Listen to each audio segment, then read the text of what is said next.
हजुर। यो चाहिँ द्वापर युगमा सूर्यकेतु नाम गरेको राजा शिवपुरी नाम गरेको नगरीमा राज्य गर्थ्यो। उनी प्रत्येक दिन भगवान बद्रीनाथ एवं केदारनाथजीको दर्शनको लागि जाने गर्दथ्यो र उमेर भएपछि वृद्ध भयो। वृद्ध भइसकेपछि यति टाढा गएर दर्शन गर्न सम्भव छैन भनेर भगवानसँग प्रार्थना गर्यो, प्रभु हजुरको दर्शन गरे बिना म अन्नजल पनि ग्रहण गर्ने गरेका छैन र यति टाढा आएर दर्शन गर्न सक्ने सम्भव पनि छैन र शरीर चाहिँ वृद्ध भयो, अब यति सकिँदैन भनेपछि भगवान प्रसन्न हुनुभयो, खुसी हुनुभयो र जाऊ तिमीले यहाँ आउने आवश्यकता छैन, म भोलि तिमीलाई तिम्रै नगरीमा दर्शन दिनेछु भन्नुभयो। राजा प्रसन्न भएर फर्केर आए। उता भगवानले विश्वकर्मालाई आह्वान गर्नुभयो, बोलाउनु भयो र विश्वकर्मालाई यस मूर्तिको निर्माणको लागि भगवानले आज्ञा दिनुभयो र विश्वकर्माले सङ्कल्पद्वारा, विश्वकर्मा भनेको संसारको रचयिता, यो संसारै ऊ सङ्कल्पद्वारा निर्माण गर्छन् र यो मूर्तिको पनि उनले सङ्कल्पद्वारा निर्माण गर्नुभयो। त्यस पछाडि यसलाई भगवान यता भीमले, महाभारत कालको कुरा हो, र भीमसेनले ल्याएर स्थापना गर्नुभयो। अनिखेर यसमा भगवानको प्राकट्य भयो, प्रादुर्भाव भयो, भगवानको उत्पत्ति भयो यहाँ। त्यस पछाडि राजा दर्शन गर्न भनेर आए सूर्यकेतु, त उनलाई यो समझमा आएन, चित्त बुझेन, किनकि बद्रीनाथजीको स्वरूप पनि यस्तो छैन र केदारनाथजीको स्वरूप पनि यस्तो छैन भनेपछि राजाको र भगवानको विवाद भयो। विवाद भएपछि मेरो व्रत भङ्ग गर्नको लागि यो षड्यन्त्र गरियो भनेर भगवान र सँग राजाले विवाद गरे। विवाद गरिसकेपछि भगवानलाई क्रोध आयो, रिस उठ्यो, तिमीलाई म प्रति विश्वास छैन भने जाऊ तिम्रो कुनै सन्तान दर्शन गर्ने छैन भनेर श्राप मिल्यो। त्यस पछाडि प्रलय भयो। प्रलय भइसकेपछि फेरि पृथ्वीको उद्धार हुनुपर्ने, कलि प्रारम्भ हुन्छ, कलिको लागि पृथ्वी उद्धार हुनु पर्यो। पृथ्वी उद्धार भइसकेपछि हाम्रो यो काठमाडौँ एक तलावको रूपमा थियो, पोखरीको रूपमा थियो र अनि मञ्जुश्रीले चाहिँ त्यो चोबारबाट बाटो काटेर पानी निकासा गरे। अनिखेर यसलाई खेतीयोग्य बस्तीयोग्य बनाए। उनलाई थाहा थियो यहाँ चाहिँ भगवान बुढा नीलकण्ठ हुनुहुन्छ, यो क्षेत्रमा चाहिँ पशुपतिनाथ हुनुहुन्छ, माता भुवेश्वरी हुनुहुन्छ, तमाम तीर्थहरू चाहिँ यो क्षेत्रमा छ भनेर अनि मञ्जुश्रीले चाहिँ खेतीयोग्य जमिन बनाउनु भयो। अनि खेती हुन थाले, बस्ती बस्यो। खेती हुने क्रममा हाम्रो यो जहाँ बुढा नीलकण्ठ भगवान हुनुहुन्छ त्यो चाहिँ माटो मुनि दबिनु भएको थियो। अनि खलोको रूपमा यो युज हुन्थ्यो। खलो भनेको धान गहुँ ल्याएर झार्ने ठाउँलाई खलो भनिन्छ। अनि त्यति पनि त्यो धानहरू चाहिँ अत्याधिक ज्यादा झर्ने, त्यहाँ झार्दाखेरि एकदम बढी झर्थ्यो। अरू ठाउँमा यसो वरपर झार्दाखेरि त्यस्तो झर्दैन थियो र यो त्यो ठाउँमा भगवान जहाँ मुनि हुनुहुन्थ्यो र माथि चाहिँ त्यो थाहा त थिएन, तर संयोगवशात त्यो चाहिँ खलोको रूपमा युज हुँदाखेरि एकदम धेरै धान झर्ने। अनि नजिकको वरिपरिको मान्छेहरू यहाँ यहीँ ल्याएर धान झार्थ्यो। अलिक टाढा टाढाको मान्छेहरू चाहिँ आफ्नो खलोमा झारेर यहाँ ल्याएर खन्याउँथ्यो। अनि डबल हुन्थ्यो, 2 गुणा हुन्थ्यो। अनि त्यो चाहिँ लामो परम्परा सैकडौँ पुस्तासम्म त्यो चल्दै गयो।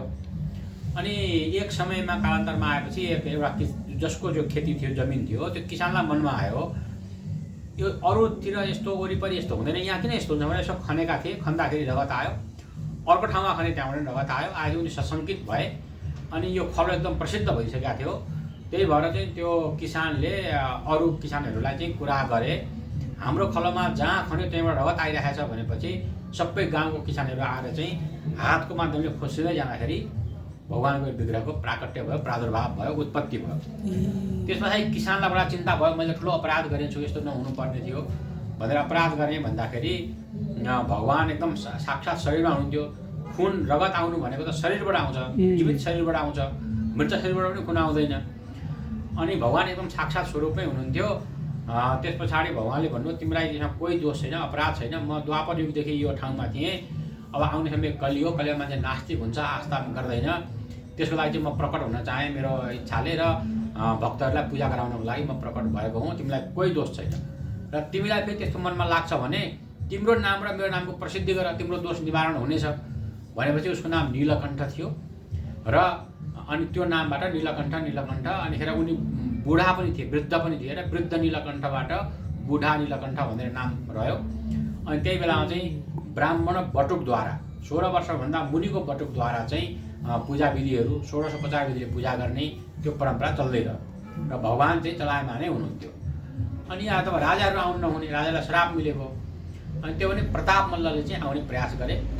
उसले आउने प्रयास गर्दाखेरि एउटा नाग निक्लेर गएर बाटो छेकी आउन दिएनन् अनि त्यो प्रताप मल्ललाई फेरि प्रताप मल्लले श्राप दिए, तिमी पनि म भगवानको भक्त, म पनि भगवानको भक्त, तिमीले मलाई दर्शन गर्न दिँदैनौ भने तिमी पनि अन्धो हुनु भनेर श्राप मिलेपछि उनी अन्धा भए। अनि फर्केर यहाँ आउन सकेनन्, भगवानको शय्यामा आउन सकिसकेपछि अनि भगवानले चाहिँ अब वास्तवमा कलीमा राजाले नै नियमलाई पालना गर्न छोड्यो।